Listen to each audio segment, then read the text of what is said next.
श्री गणेशाय नमः। श्री सरस्वताय नमः। श्री सद्गुरुदेव चरण कमलेभ्यो नमो नमः। ओम नमो भगवते वासुदेवाय। श्री राधा कृष्णाय नमो नमः। श्री रामचंद्र डोंगरे जी महाराज द्वारा रचित श्रीमद्भागवत रहस्य षष्ठ स्कंध।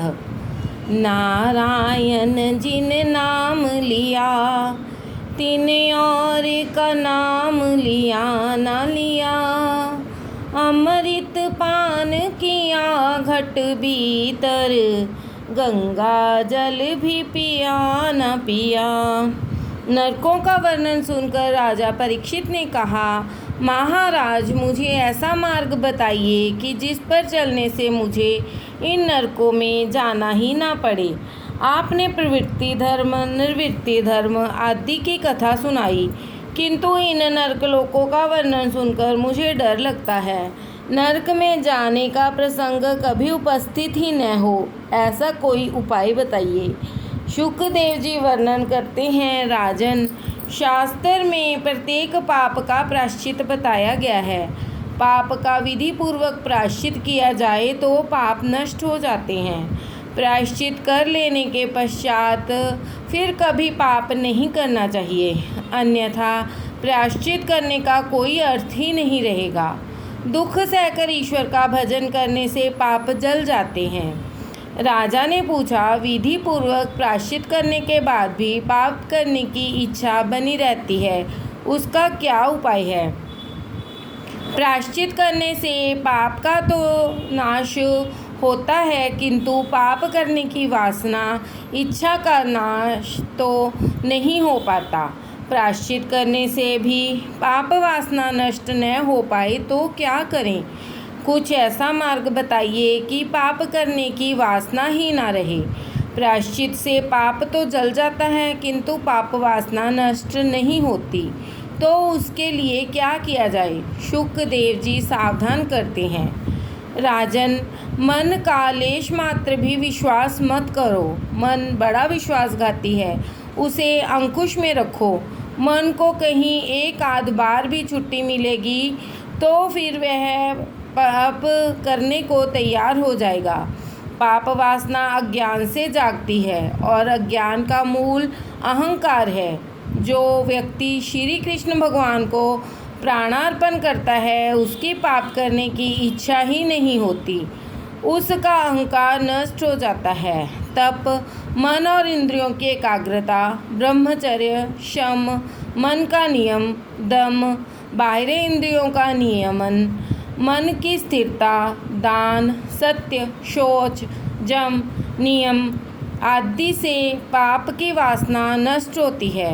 किंतु हे परीक्षित, भगवान को आत्मसमर्पण करने से और भगवत भक्तों की सेवा करने से पापी जनों की ऐसी शुद्धि तपश्चर्या आदि द्वारा भी नहीं हो पाती। पापी मनुष्य भक्ति से जैसा पवित्र हो सकता है, वैसा सम, दम, तप आदि से नहीं हो सकता। राजन, तुम अपने प्राण भगवान को अर्पित करो, पाप की वासना चली जाएगी। भगवान नारायण को जो अपने प्राण अर्पित करता है और जो प्रति श्वास नारायण मंत्र का जप करता है, उसको पाप कभी नहीं छूता। जो अपना प्राण श्री कृष्ण को अर्पित करता है, उसको पाप करने की इच्छा कभी नहीं होती। प्राणार्पण का अर्थ है प्राण प्राण से, श्वास श्वास से ईश्वर के नाम का जप करना। प्रत्येक कार्य में ईश्वर से संबंध बनाए रखो। सतत प्रति श्वास भागवत स्मरण करते रहोगे तो पाप नहीं होगा, पाप में प्रवृत्ति नहीं होगी। गीता जी में कहा गया है, मामन स्मर युद्धश्च। प्रथम भगवान का स्मरण करो और फिर सारे सांसारिक कार्य। जब तक परमात्मा का ज्ञान नहीं होता, तब तक वासना नष्ट नहीं हो सकती। अज्ञान में वासना का जन्म है। ईश्वर और जगत के स्वरूप का ज्ञान होने पर ही वासना विनष्ट होती है। ईश्वर आनंद रूप है और संसार दुख रूप। ऐसा अनुभव होने के बाद वासना नष्ट होती है। वासना का मूल अज्ञान है। अज्ञान के नाश होने से ज्ञान होता है, ज्ञान से अज्ञान का नाश होता है। ज्ञान को सतत बनाए रखने के लिए प्राण श्री कृष्ण को अर्पित कर दो। जब तक अज्ञान का नाश नहीं होता तब तक वासना का नाश नहीं होता, और जब तक वासना नष्ट नहीं हो पाती तब तक पाप का होना भी नहीं रुकता। ज्ञानी केवल इंद्रियों को ही विषयों की ओर जाने से रोकते हैं, किंतु इससे वासना का नाश नहीं हो पाता। इंद्रियों को रोकने से नहीं, किंतु उन्हें प्रभु की ओर मोड़ देने से ही वासना का नाश होता है। प्रत्येक इंद्रिय को परमात्मा की दिशा में मोड़ देने से वासना का नाश होगा। मन को पवित्र करना है तो आँख को भगवत रूप में स्थिर करो। ध्यान प्रकरण, अर्चन प्रकरण और नाम प्रकरण। प्रस्तुत स्कंद में 3 प्रकरण हैं। ध्यान प्रकरण 14 अध्यायों में इस प्रकरण का वर्णन किया गया है। 14 अध्यायों का अर्थ है 5 कर्मेंद्रियाँ, 5 ज्ञानेंद्रियाँ, मन, बुद्धि, चित्त और अहंकार। इन सभी को परमात्मा के ध्यान में रत रखें तो ध्यान सिद्ध होता है। अर्चन प्रकरण 2 अध्यायों में सूक्ष्म अर्चन और स्थूल अर्चन का वर्णन किया गया है। नाम प्रकरण गुण संकीर्तन और नाम संकीर्तन का 3 अध्यायों में वर्णन है। परमात्मा के मंगलमय नाम का जप करो, चाहे ज्ञान मार्गी हो या भक्ति मार्गी, किंतु ईश्वर की साधना और ध्यान किए बिना काम नहीं बन पाता। किसी एक में मन स्थिर होने पर मन की शक्ति बढ़ती है। इस प्रकार 3 साधन बताए गए हैं, ध्यान, अर्चन और नाम। इन तीनों साधनों के सहारे पाप का नाश होता है और नरक में जाने से भी बचा जा सकता है। प्रभु के मंगलमय स्वरूप का ध्यान जप करने की आदत डालो और नियमित सेवा करो। नरक में जाना ना पड़े इसलिए इन साधनों का उपयोग करो। प्रतिदिन ठाकुर जी की सेवा करो, उनके नाम का जप करो, उनका ध्यान करो। ये तीनों साधन तुम्हारे लिए शक्य न हो तो किसी एक साधन पर अटल श्रद्धा रखो। इंद्रियों को भक्ति रस में डुबोए बिना वासना नष्ट नहीं होगी। भक्ति के सहारे जीव भगवान के पास जाता है। महारानी यमुना भक्ति का रूप है। वह जीव को ईश्वर से संबंध जोड़ देती हैं। भक्ति द्वारा जीव का ब्रह्म संबंध हो पाता है। ध्यान, अर्चन और नाम स्मरण, इन तीनों साधनों से भक्ति दृढ़ होती है। परमात्मा का ध्यान न किया जाए तब तक मन शुद्ध नहीं होता। व्रत से द्रव्य शुद्धि होती है, किंतु मन की शुद्धि नहीं होती।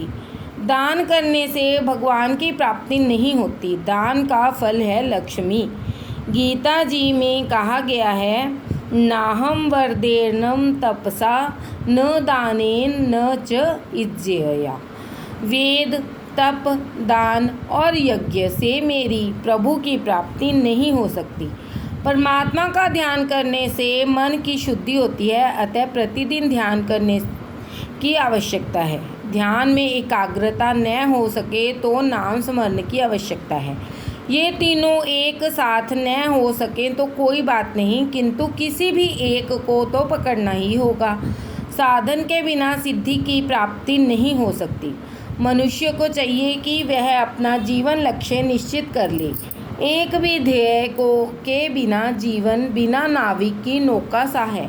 ध्येय निश्चित करके उसे सिद्ध करने के लिए साधन करो। इस कलिकाल में और तो कुछ भी हो नहीं सकता, अतः नाम स्मरण का ही आश्रय लेना चाहिए। कलिकाल में नाम सेवा प्रधान मानी गई है।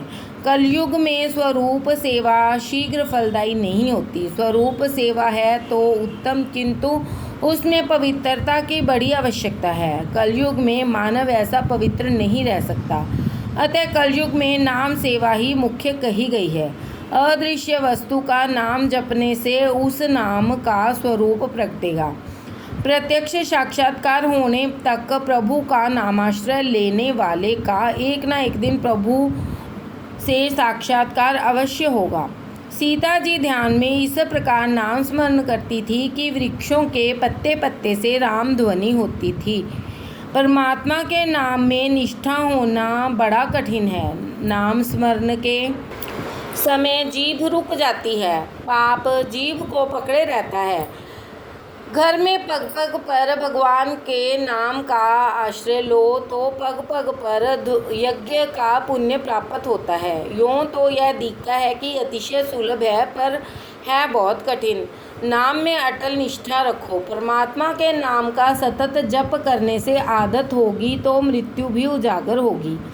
अंतकाल तक ब्रह्मनिष्ठ बनाए रखना आसान नहीं है। नाम निष्ठा के सिवा कली काल में अपने उद्धार का अन्य कोई उपाय नहीं है। राम नाम से तो पत्थर भी तैर गए थे, किंतु राम द्वारा डाले गए पत्थर तैरे नहीं थे। एक बार श्री रामचंद्र जी के मन में कौतूहल उत्पन्न हुआ। उन्होंने सोचा कि मेरे नाम से पत्थर तैरे थे तो बानरों ने समुद्र पर सेतु बनाया था। मैं भी देखूं कि मेरे स्पर्श होने पर पत्थर तैरते हैं या नहीं। यह सोचकर कोई भी न जान पाए वह इस तरह वे समुद्र के किनारे पर आए और उन्होंने समुद्र में पत्थर फेंके, किंतु वे तो सब के सब पानी में डूब गए। श्री रामचंद्र जी को आश्चर्य हुआ कि ऐसा क्यों हुआ। मेरा नाम लिखने से तो पत्थर तैरे थे। हनुमान जी यह कौतुक वहीं कहीं छिपकर देख रहे थे। श्री रामचंद्र जी को जब निराश होकर लौटते देखा तो हनुमान जी ने रास्ते में रोककर उनका दर्शन किया। रामचंद्र जी ने उनसे पूछा, मेरे नाम मात्र से पत्थर कभी तैर गए थे, किंतु जब आज मैंने स्वयं पानी में पत्थर फेंके तो वे डूब गए। आखिर ऐसा क्यों हुआ? हनुमान जी ने उत्तर दिया, यह तो स्वाभाविक ही है। जिसे रामचंद्र जी स्वयं फेंक दें, तिरस्कार करें, उसे भला कौन तैरा सकता है। जिसे रामचंद्र जी फेंक दें, जिसका वे त्याग कर दें, उसे तो डूबना ही है।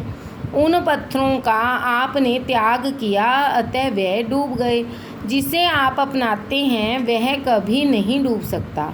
जिन पत्थरों से समुद्र पर सेतु का निर्माण किया गया था, उस पर श्री राम आपका नाम लिखा गया था, अतः वे तैर गए। जो शक्ति आपके नाम में है, आपके हाथों में नहीं है। राम नाम में जो शक्ति है वह स्वयं राम में भी नहीं है। अपने जीवन में श्री राम ने कुछ ही लोगों का उद्धार किया था, किंतु उनके नाम ने तो आज तक अनेकों का उद्धार कर दिया।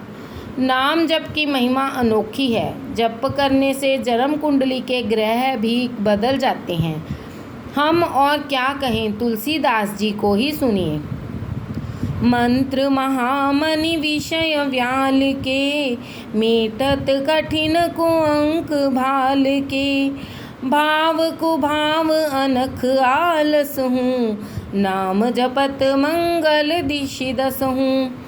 जप तो जनाबाई ने किया था। जनाबाई गोबर के उपले बनाती थी, पर उन्हें कोई चुरा ले जाता था। जनाबाई ने नामदेव से इस विषय में फरियाद की। नामदेव ने कहा, उपले तो सभी के एक से ही होते हैं, ये तेरे हैं यह कैसे जाना जा सकता है। जनाबाई ने कहा कि यह तो बड़ा आसान बात है। उपले को कान के पास लाने पर यदि उसमें से विट्ठल विट्ठल ऐसी ध्वनि सुनाई दे तो समझ लेना कि वे मेरे ही हैं। जनाबाई उपले बनाने के समय बड़ी लगन से विट्ठल के नाम का जप करती थी। नामदेव जी ने भी उन उपलों में से विट्ठल के नाम की ध्वनि सुनी तो उन्होंने जनाबाई से कहा कि नामदेव मैं नहीं, तुम ही हो। उपले बनाते समय जनाबाई विट्ठल का नाम जप में ऐसी विलीन हो जाती थी कि उन जड़ उपलों में से भी विट्ठल विट्ठल की ध्वनि सुनाई देती थी। जबकि संख्या और फल की चर्चा इसके आगे की गई है। 2 नियमों का पालन हमेशा करो, ब्रह्मचर्य और अस्तेय। 5 कोटि जप करने वाले को ज्ञान प्राप्त होता है। केवल पढ़ते रहने से ज्ञान का अनुभव नहीं हो सकता। प्राचीन संतों के चरित्र में ऐसा कहीं भी नहीं है कि वे अमुक स्थान पर पढ़ाई के लिए गए थे। भगवत भक्ति से चित्त शुद्ध होने पर उन्हें आंतरिक स्वयं स्फुरन से ज्ञान प्राप्त होता था। पंडित शास्त्रों के पीछे दौड़ता है, जबकि मीराबाई की वाणी के पीछे शास्त्र दौड़ता है। 13 कोटि जप करने से जीव और ईश्वर का मिलन होता है। कली काल में इसके सिवा अन्य कोई उपाय नहीं है। अधिकारी गुरु द्वारा मंत्र ग्रहण करने से मंत्र में दिव्य शक्ति आरोपित होती है। अजामिल भी नाम स्मरण से ही तर गया था। वेदांत के सिद्धांतों से को समझना आसान नहीं है और समझने के बाद उसका अनुभव करना तो और भी कठिन है। आत्मा केवल दृष्टा है और दुख तो मात्र शरीर को होता है। ऐसी बातें करना और समझना कदाचित आसान है, किंतु इन सिद्धांतों का अनुभव करना टेढ़ी खीर है। नाम स्मरण बड़ा आसान है, भक्ति आसान और सरल है। वह मृत्यु को उजागर करती है। जप के बिना जीवन सुधरता नहीं है। जीवन में कथा मार्गदर्शिका है। वह मनुष्य को अपने सूक्ष्म दोषों का भान कराती है, किंतु उसका उद्धार तो नाम जप और नाम स्मरण से ही होता है। भगवान का नाम ही परमात्मा का स्वरूप है। नाम के आश्रय से पापों का भी विनाश होता है। राधे राधे।